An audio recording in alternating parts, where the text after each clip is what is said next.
What is the surface area of a cone of base diameter 30 centimeter and height 40 centimeter? പാദത്തിന്റെ വ്യാസം 30 centimetre ഉയരം 40 centimetre ആയ വൃത്തസ്തൂപികയുടെ ഉപരിതല പരപ്പളവ് എത്രയാണ്? അപ്പോൾ ഉപരിതല പരപ്പളവ് അല്ലെങ്കിൽ സർഫസ് ഏരിയ കാണാനുള്ള ഇക്വേഷൻ എന്ന് പറയുന്നത് base area plus curved surface area ആണ്. അതായത് ഉപരിതല പരപ്പളവ് എന്ന് പറഞ്ഞാൽ ടോട്ടൽ ഏരിയ എന്നാണ്. ഒരു കോണിന്റെ ഏകദേശ ഫിഗർ ഇങ്ങനെ വരും. താഴെ ഒരു സർക്കിൾ ഉണ്ടാവും, പിന്നെ ഒരു കർവ്ഡ് സർഫസും ഉണ്ടാവും. അപ്പൊ ഈ താഴത്തെ സർഫസിന്റെ ഏരിയയും കാണണം, ഈ കർവ്ഡ് സർഫസിന്റെ ഏരിയയും കാണണം. അതിനെയാണ് നമ്മൾ സർഫസ് ഏരിയ അല്ലെങ്കിൽ ഉപരിതല പരപ്പളവ് എന്ന് പറയാം. അപ്പൊ ഉപരിതല പരപ്പളവ് എന്ന് പറഞ്ഞാൽ പാദപരപ്പളവ് പ്ലസ് വക്രതല പരപ്പളവ്, പാദപരപ്പളവ് പ്ലസ് വക്രതല പരപ്പളവ്, base area plus curved surface area. Base area എന്ന് പറഞ്ഞു കഴിഞ്ഞാൽ ബേസിലുള്ള ഫിഗറിന്റെ ഏരിയ. ഇവിടെ കോണിന്റെ ബേസ് എന്ന് പറഞ്ഞാൽ അല്ലെങ്കിൽ വൃത്തസ്തൂപികയുടെ പാദം എന്ന് പറഞ്ഞു കഴിഞ്ഞാൽ സർക്കിൾ ആണ്. അപ്പൊ അതിന്റെ ഏരിയ എന്ന് പറഞ്ഞു കഴിഞ്ഞാൽ പൈ ആർ സ്ക്വയർ വരും. ദെൻ വക്രതല പരപ്പളവ് നമ്മൾ പറഞ്ഞു, കർവ്ഡ് സർഫസ് ഏരിയ നമ്മൾ പറഞ്ഞു പൈ ആർ എൽ ആണ്. ഓക്കെ, ഇതിൽ ഡയമീറ്റർ ആണ് നമുക്ക് തന്നിട്ടുള്ളത്. ഡയമീറ്ററിന്റെ ബേസ് ഡയമീറ്റർ ആണ് തന്നിട്ടുള്ളത്. അപ്പൊ നമുക്ക് ബേസ് റേഡിയസ് ആയ 6 കണ്ടുപിടിക്കാം. എങ്ങനെയാ?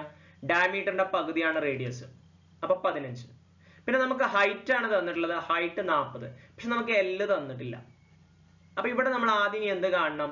എല്ല് കാണണം. ഇങ്ങനെ ഒരു ഇക്വേഷൻ കിട്ടിക്കഴിഞ്ഞാൽ നമുക്ക് അതിൽ നിന്ന് തന്നിട്ടുള്ള വാല്യൂസ് എഴുതി കഴിഞ്ഞാൽ എന്താണ് കണ്ടുപിടിക്കേണ്ടതെന്ന് കിട്ടും. റേഡിയസ് നമുക്കറിയാം 15 ആണ്, എച്ച് നമുക്ക് തന്നിട്ട് 40 ആണ്. ഇനി എല്ല് കണ്ടുപിടിക്കണം. അപ്പൊ എല്ലും എച്ചും ആറും തമ്മിലുള്ള റിലേഷൻ ഏതൊക്കെയാ? ഒരു കോണിന്റെ എല് എച്ച് ആറ്.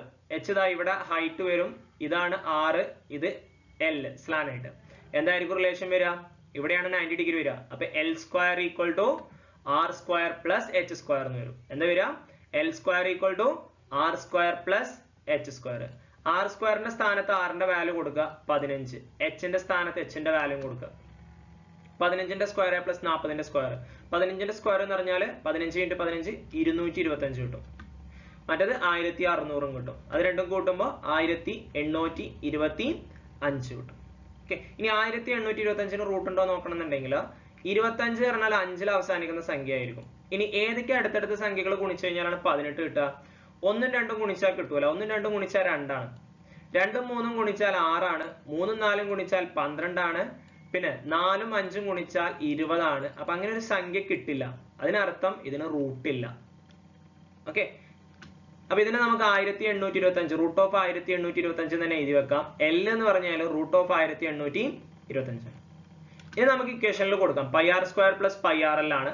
പൈ ആയിട്ട് തന്നെ കിടക്കട്ടെ. 6 എന്ന് പറഞ്ഞാൽ 15ന്റെ square plus pi into 15 into root 1825. ഇനി ഇതിൽ രണ്ടിലും കോമൺ ആയിട്ടുള്ള നമ്പറുകളാണ് ഏതൊക്കെ? ഒന്ന് പൈയും പിന്നെ ഒന്ന് 15ഉം. അതിന് ഇവിടെ 2 15 ഉണ്ട് കേട്ടോ. അതിൽ നിന്ന് ഒരു 15ഉം ഈ പൈയും, ഈ 15ഉം ഈ പൈയും രണ്ടിലും കോമൺ ആയിട്ട് വരുന്ന നമ്പറുകളാണല്ലോ. അതിനെ പുറത്തെടുക്കുക.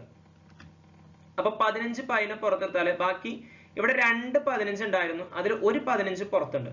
അപ്പൊ ബാക്കി 15 plus root of 1825 centimetre square. നമ്മൾ വാല്യൂ കൊടുക്കണമെന്നില്ല, കാരണം നമുക്ക് 1825ന്റെ റൂട്ട് നമുക്ക് അറിയില്ല. അതുകൊണ്ട് നമുക്ക് അത് അവിടെ തന്നെ അങ്ങനെ ഇട്ട് വെക്കാം. നമുക്ക് എക്സാമിന് റൂട്ടിലുള്ള നമ്പറുകളായിരിക്കും കൂടുതലും വരിക കേട്ടോ. കൂടുതലും നല്ല അങ്ങനത്തെ നമ്പറുകളെ നമുക്ക് ചോദിക്കുള്ളൂ. ഇപ്പോൾ ഈ നമ്പറിന് നമുക്ക് റൂട്ടില്ല, അതുകൊണ്ട് റൂട്ട് ഇല്ലാതെ തന്നെ അത് അവിടെ കിടക്കട്ടെ. റൂട്ട് തരാത്തതൊന്നും നമ്മൾ കഷ്ടപ്പെട്ട് റൂട്ട് കണ്ടുപിടിച്ചാണ്ട് ആൻസർ എഴുതേണ്ട ആവശ്യമില്ല. അതിന് നമുക്ക് മാർക്ക് കിട്ടും. ഓക്കെ, ഇല്ലെങ്കിൽ നമുക്ക് ആ റൂട്ടിന്റെ വാല്യൂ നമ്മളുടെ ക്വസ്റ്റ്യൻ പേപ്പറിൽ തരും. അതേപോലെ പൈയുടെ വാല്യൂ തന്നെ നമുക്ക് ചോദിച്ചിട്ടുണ്ടെങ്കിൽ മാത്രം എന്ത് ചെയ്താൽ മതി? സബ്സ്റ്റിറ്റ്യൂട്ട് ചെയ്താൽ മതി. അപ്പൊ ഇവിടുത്തെ ഉപരിതല പരപ്പളവ് അല്ലെങ്കിൽ സർഫസ് ഏരിയ എന്ന് പറഞ്ഞാൽ എത്ര വരും? 15 pi into 15 plus root of 1825.